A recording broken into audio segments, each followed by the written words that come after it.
Do educate friends, then do the rest. Hello everyone, this is Sapna Singh and welcome to the channel Do Educate. Fluid mechanics के बारे में हम discuss कर रहे थे और उसमें हमने कल कुछ प्रॉपर्टीज़ देखी थी। प्रॉपर्टीज़ को और आगे देखेंगे और कुछ नए नए पॉइंट्स को आज देखेंगे हम। तो कल हमने, अगर आपको याद हो, अगर आपने कल की क्लास देखी हो तो हमने वहाँ पे देखा था एक टर्म आया था कंप्रेसिबिलिटी।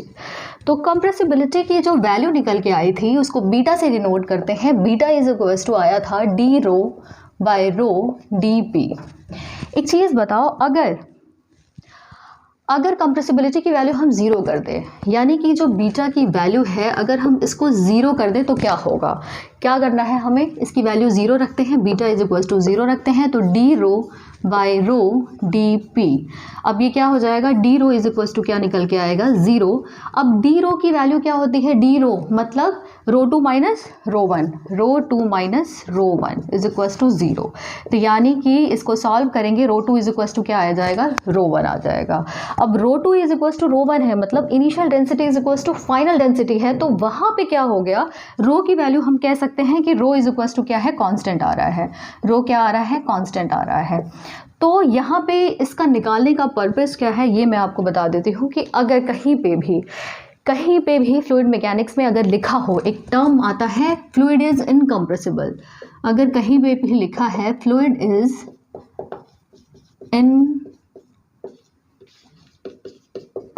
इनकम्प्रेसिबल, तो वहाँ पे जो रो की वैल्यू जो होती है वो क्या होती है? कांस्टेंट होती है। रो की वैल्यू क्या होगी? कांस्टेंट होगी। डेंसिटी जो होगी वो कांस्टेंट होगी if the fluid is incompressible. Fluid अगर इनकम्प्रेसिबल है तो वहाँ पे डेंसिटी चेंज नहीं होगी। ये चीज़ हमें ध्यान रखनी है। एक टर्म आता है रिलेटिव डेंसिटी।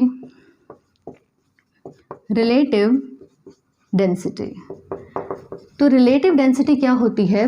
रिलेटिव मतलब एक दूसरे से रिलेटेड। अगर मान लेते हैं कि दो फ्लूइड है, पहले फ्लूइड की जो डेंसिटी है वो रो वन है और दूसरे फ्लूइड की डेंसिटी रो टू है, तो उनका जो रेशियो होगा rho one by rho two will be called as relative density. दोनों का रेशियो, दोनों की डेंसिटी का रेशियो जो होगा वो रिलेटिव डेंसिटी होता है।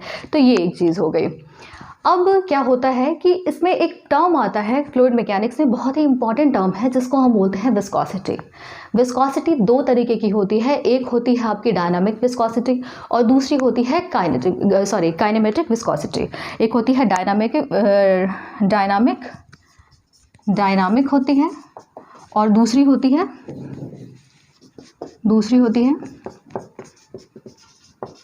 Kinematic viscosity. दो टाइप की विस्कोसिटी होती है, तो हम दोनों के बारे में डिस्कस करेंगे।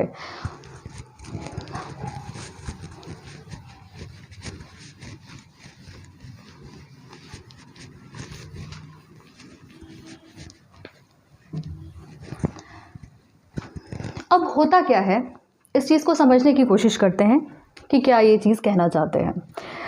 आप वाटर को ले लो, कोई लिक्विड ले लो, वाटर ले लो, कुछ भी ले लो आप, ठीक है।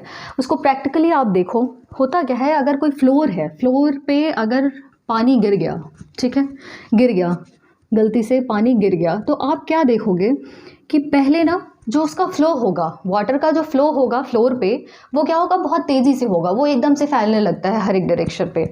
लेकिन कई बार क्या होगा, कई बार नहीं एक्चुअली, जब वो फैलने लगेगा थोड़े टाइम बाद आप देखोगे उसकी वेलोसिटी क्या होती है? डिक्रीज़ होने लगती है। पहले एकदम से उसकी वेलोसिटी तेज़ होती है, बहुत तेज़ी से वो क्या होगा? फैलने लगेगा फ्लोर पे। थोड़ी देर बाद आप ये देखोगे कि धीरे धीरे उसकी वेलोसिटी कम हो जाएगी और वेलोसिटी कम होते होते एक पॉइंट ऐसा आएगा वहाँ पे वेलोसिटी क्या हो जाती है? ज़ीरो हो जाती है। यानी कि पानी का जो बहाव होता है, जो पानी का फ्लो है, वो उस टाइम पे रुक जाता है, एक ऐसा पॉइंट आता है। तो ऐसा क्यों होता है? रीज़न क्या है? होता क्या है, जो वाटर है, वाटर में बहुत सारी लेयर्स होती हैं। जो फ्लोर पे वाटर गिरा हुआ है उस पर बहुत सारी लेयर्स होती हैं, हालांकि वो हम न्यूड आइज से नहीं देख सकते, लेकिन उसमें बहुत सारी लेयर्स होती हैं। दो लेयर्स अगर मान लो, टॉप दो लेयर ले लो, तो दो लेयर्स के बीच में क्या होता है कि फोर्स एक्ट करते हैं, equal and opposite forces act करते हैं। दो लेयर्स के बीच में equal and opposite forces act करते हैं जो कि उनके फ्लो को रोकने का काम करते हैं, मतलब एज अ रेजिस्टेंट वो यूज़ करते हैं, उनको रोकने का काम करते हैं। तो जब वो रोकने का काम करेंगे, ये फोर्सेस यहाँ पे लगेंगे, तो इसीलिए क्या होता है, धीरे धीरे धीरे धीरे जो पानी का फ्लो हो जाएगा वो कम हो जाता है और धीरे धीरे एक टाइम ऐसा आएगा कि वो बहाव बंद हो जाएगा। तो ये एक चीज़ होती है जो कि पानी के फ्लो के लिए उसको फ्लो को रोकने का काम करती है। तो एक आप कह सकते हो कि जो डायनामिक विस्कोसिटी होती है वो क्या होती है, resistant against motion between the two layers. वो क्या करती है,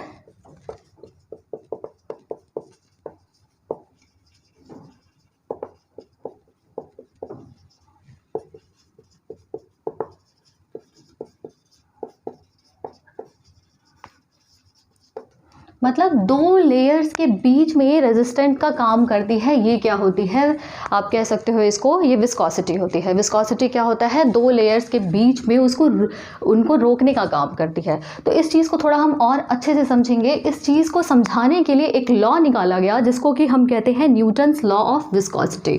क्या कहते हैं, न्यूटन्स लॉ ऑफ विस्कोसिटी।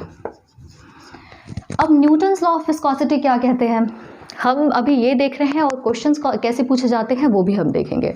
तो न्यूटन्स लॉ ऑफ विस्कोसिटी का क्या कहना है, होता क्या है, फ्लूइड की लेयर है, मान लो ये एक लेयर हो गई, ये दूसरी लेयर हो गई, ये तीसरी लेयर हो गई, ये चौथी लेयर हो गई। जो बॉटम लेयर होती है वो फर्श के साथ होती है, फ्लोर के साथ होती है, तो उसको हम स्टेशनरी मान लेते हैं। उस पर वहाँ पे वेलोसिटी धीरे धीरे क्या होती है, वहाँ पे जो बॉटम मोस्ट लेयर होती है वहाँ पे वेलोसिटी 0 होती है, ठीक। टॉप लेयर होगा वहाँ पे वेलोसिटी सबसे ज़्यादा होगी। तो अगर ये दो लेयर, अगर ये मान लो कई सारी लेयर है, इन लेयर्स में आप टॉप 2 लेयर्स हैं, आप उनको देखो, टॉप 2 लेयर्स जो हैं उनके बारे में डिस्कस करते हैं। ये बहुत सारी लेयर होती हैं, तो जो ऊपर की 2 लेयर हैं उनको देखो। अगर हम इसको मान लेते हैं कि इन दोनों लेयर्स के बीच का जो डिस्टेंस है उसको अगर हमने dy से dy मान लिया, ठीक। 2 लेयर के बीच का जो गैप है that is distance between the 2 layers is dy।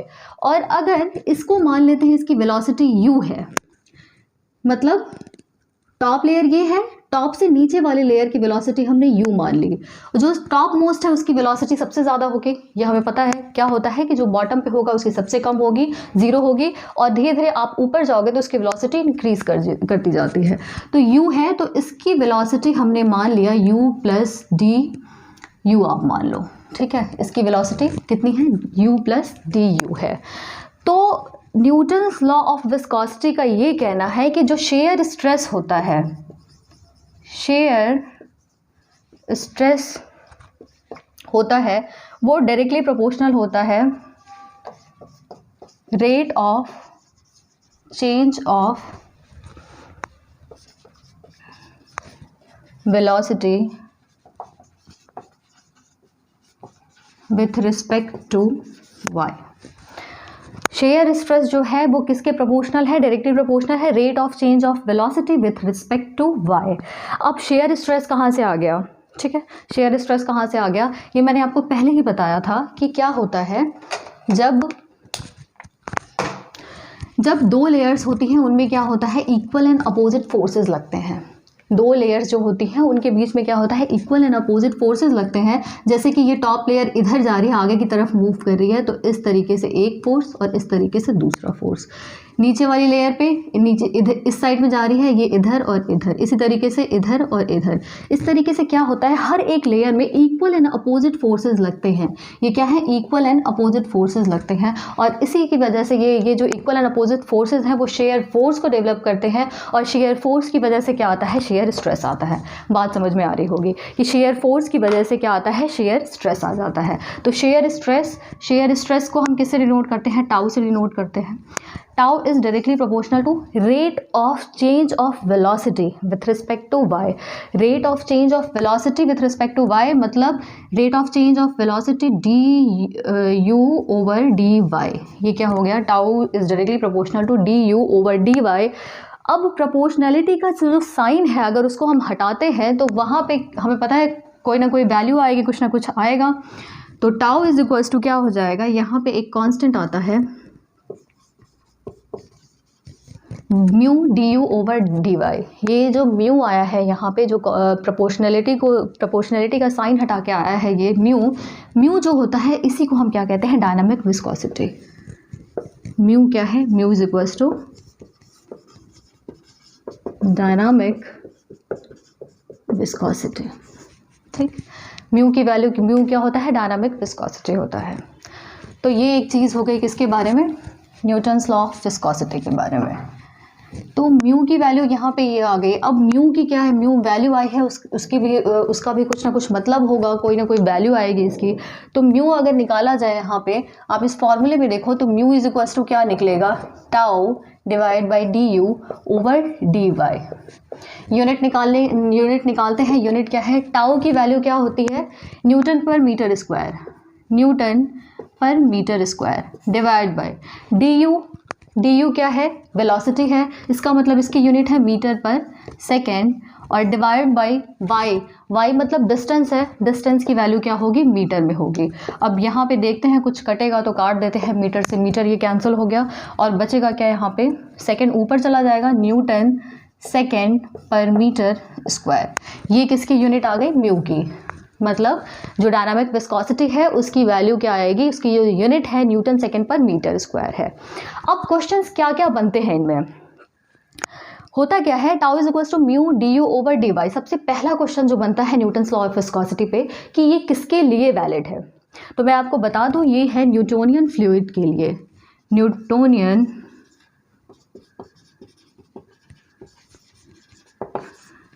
Fluid के लिए वैलिड है। सबसे पहला क्वेश्चन कि जो न्यूटन्स लॉ ऑफ विस्कोसिटी है वो किसके लिए है, न्यूटोनियन फ्लूइड के लिए। न्यूटोनियन और नॉन न्यूटोनियन हम आगे डिस्कस करेंगे, अच्छे तरीके से देखेंगे। फिलहाल आप ये समझो किसके लिए है, न्यूटोनियन के लिए है।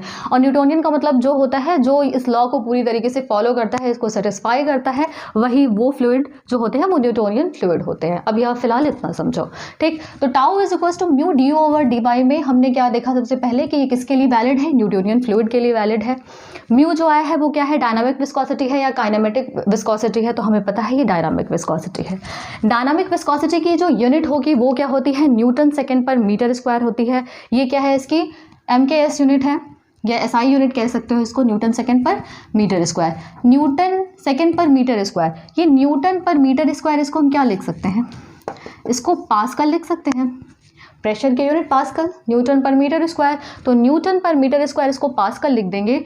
सेकेंड, न्यूटन सेकेंड भी इसकी दूसरी यूनिट हो सकती है, ठीक। तो इसकी SI यूनिट ये भी हो सकती है, इसकी SI यूनिट ये भी हो सकती है। एक इसमें और क्वेश्चन बनता है कि ये जो है ये तो SI यूनिट हो गई। अब CGS में यूनिट क्या होती है, CGS में इसकी जो यूनिट होगी न्यूटन सेकेंड पर मीटर स्क्वायर है, तो यहाँ पे क्या हो जाएगा, न्यूटन सेकेंड पर सेंटीमीटर स्क्वायर इसको लिख सकते हैं, ठीक है। या फिर इसको आप कह सकते हैं पॉइज, ये जो होती है इसकी यूनिट क्या होती है, पॉइज होती है, ठीक। ये क्या है, इसकी CGS यूनिट है। और तीसरी होता क्या है, न्यूमेरिकल में आप देखोगे जब भी ना, तो पॉइस की जगह कुछ ना कुछ वैल्यू दी होती है।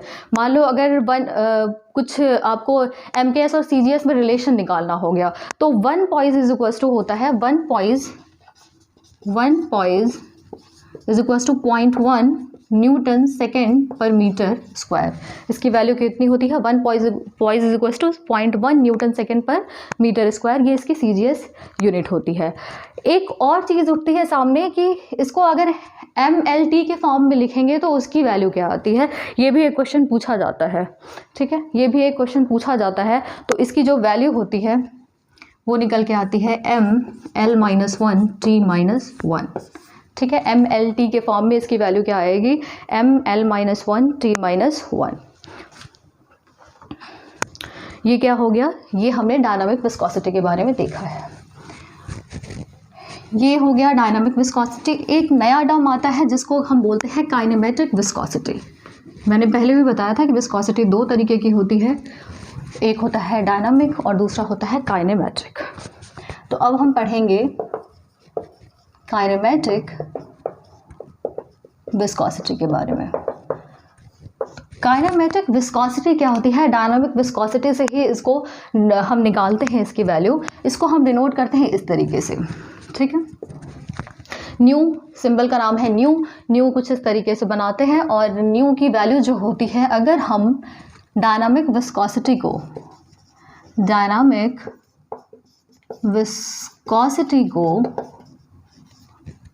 अगर डेंसिटी से डिवाइड कर दे, डेंसिटी किसकी, जो फ्लूइड की डेंसिटी है। डायनामिक विस्कोसिटी हर एक फ्लूइड के लिए अलग अलग होगा। उसी तरीके से जो भी फ्लूइड दिया होगा, फ्लूइड की डायनामिक विस्कोसिटी अगर दी है, फ्लूइड की डेंसिटी दी हुई है, तो आप दोनों का जब रेशियो निकालोगे तो रेशियो जो होगा वो काइनेमेटिक विस्कोसिटी के बराबर आएगा। तो आप लिख सकते हो nu is equal to mu divide by rho. ये क्या हो गया, काइनेमेटिक विस्कोसिटी की वैल्यू निकल के आ गई। ये क्या है, काइनेमेटिक विस्कोसिटी की वैल्यू। अब इसकी यूनिट क्या होती है, यूनिट देख लेते हैं।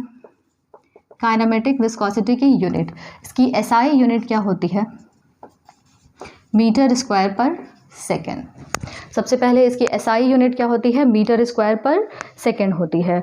दूसरी चीज़ कि इसकी सीजीएस यूनिट क्या होती है, सीजीएस इसकी यूनिट जो होती है वो क्या हो जाएगी, सेंटीमीटर स्क्वायर पर सेकेंड, या फिर स्टोक्स, क्या होती है, स्टोक्स होती है।